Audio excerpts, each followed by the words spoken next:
এই হলো টাকা তৈরির কারবার। যে কোনো মূল্যমানের টাকা মানুষের হাতে পৌঁছায় এক মহাকর্মযজ্ঞের মাধ্যমে, যেখানে নিশ্চিত করা হয় নিরাপত্তা, নিখুঁত কাজ আর শতভাগ নিষ্ঠা, যা নিরন্তর করে চলছে দি security printing corporation Bangladesh limited, সবার কাছে যার পরিচয় টাকশাল হিসেবে। দেশে টাকার বাণিজ্যিক উৎপাদন শুরু হয় 1979 সালে 7 ডিসেম্বর। শুরুতে বড় নোট বিদেশ থেকে আমদানি করতে হলেও সময়ের সাথে পাল্লা দিয়ে এগিয়েছে টাকশালও। এখন ধাতব মুদ্রা ছাড়া সব নোটই ছাপা হচ্ছে এখানেই। 1988 সালে আমরা যেখানে উৎপাদন করেছিলাম 1988-89 সালে 264 মিলিয়ন, এখন আমরা সেটা সর্বোচ্চ পর্যায়ে নিয়ে গেছি 1250 মিলিয়নে। শিল্পীর নিখুঁত হাতে শুরু টাকার ডিজাইন, আর এজন্য কেন্দ্রীয় ব্যাংকের তত্ত্বাবধানে রয়েছে 10 সদস্যের একটি নোট ও মুদ্রা ডিজাইনের বিশেষজ্ঞ কমিটি। তবে প্রতিটি নোটের প্রস্তাবিত ও প্রাথমিক নকশার ধারণাটি দিয়ে দেয় টাকশালের নিজস্ব ডিজাইন কমিটি।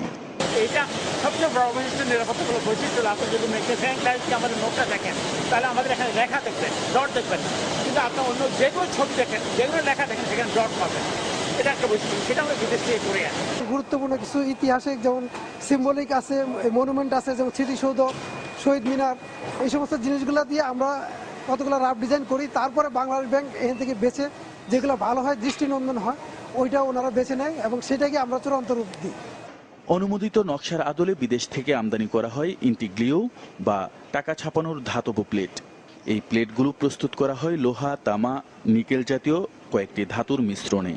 আর এই প্লেটের ছাপ থেকেই কাগজে নোট হয়ে ওঠে মহামূল্যবান। বিদেশ থেকে খামি প্রস্তুত করে এনে এই প্লেট শিটে তার ছাপ বসানো হয়। আমার হাতে যে শিটটি দেখছেন তা হচ্ছে 1000 টাকার নোটের 45টির ছাপ একসাথে বসানো। এরপর শুরু হয় ছাপার কাজ। দেশের বাইরে থেকে আসে নিরাপত্তা সুতা, বাংলাদেশ ব্যাংকের হলোগ্রাম ও বঙ্গবন্ধুর ছবির জলছাপযুক্ত কাগজ।